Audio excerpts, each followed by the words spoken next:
Дорогі українці, українки. Dear Ukrainians, and all of Ukraine's partners in Europe, especially in Poland. Now I would like to address everyone who remembers the full meaning of the word solidarity, the word that changed the history of our entire Europe for the better so dramatically. This was the case, and in many ways it still is. However, we are now witnessing an excessive and unfair politicization that threatens to waste common achievements in the same way as the Ukrainian grain that, unfortunately, the world saw fragrantly dumped from trucks and railroad cars on Polish roads. This is the grain that our farmers and peasants cultivate with great difficulty, despite all the hardships of ruthless Russian aggression, despite the shelling, often in the fields that had to be cleared of mines, despite the threat of elevators and businesses being burnt by missile and drone strikes. The cost of Ukrainian grain is special to us, just like that of any other product generated by our economy at this time, as it is a wartime economy. These are the enterprises whose functioning enables Ukraine to provide for the front line and preserve our independence, our freedom, thus your freedom.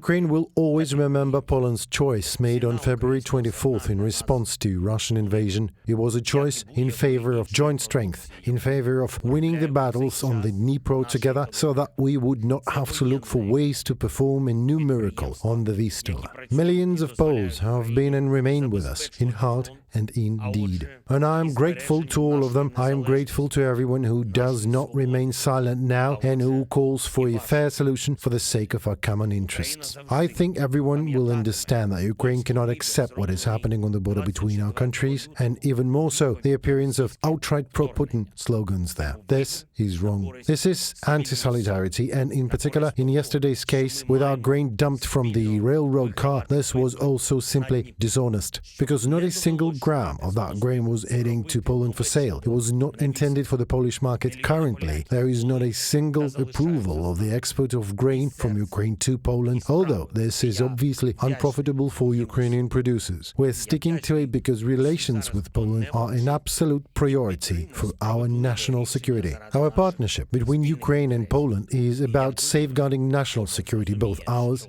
and yours. And this agricultural trade story has been dragging on for many months already. A lot has happened over this time. However, it is evident to all that politics significantly outweigh economics in this situation, and it is only Moscow that is rejoicing now. When our Ukrainian drivers are blocked on Polish roads, it means that politicians should intensify a real dialogue at all levels and ensure the result. Ukraine appreciates relations with Poland, all aspects of our relations, people-to-people contacts, defense and political cooperation, which always makes our nations stronger, cooperation in Europe. And, of course, we value our economic relations, our cooperation in trade, and we want to preserve all this. Ukraine seeks to resolve the situation on the border jointly and fairly in a completely pragmatic manner. I would like to address Polish society and express Ukraine's gratitude to all those who distinguish between political manipulations and fundamental issues of national security. I would like to address the Polish government, Mr. Prime Minister Tusk, and the ministers. I have instructed our government to come to the border between our countries in the near future by February 24th. The Prime Minister of Ukraine, our entire government, from logistics to the agricultural sector, and, of course, the Minister of Defense of Ukraine, as this blockade on the border unfortunately increases the threat to the weapons supply to our guys at the front. And I urge you, Donald,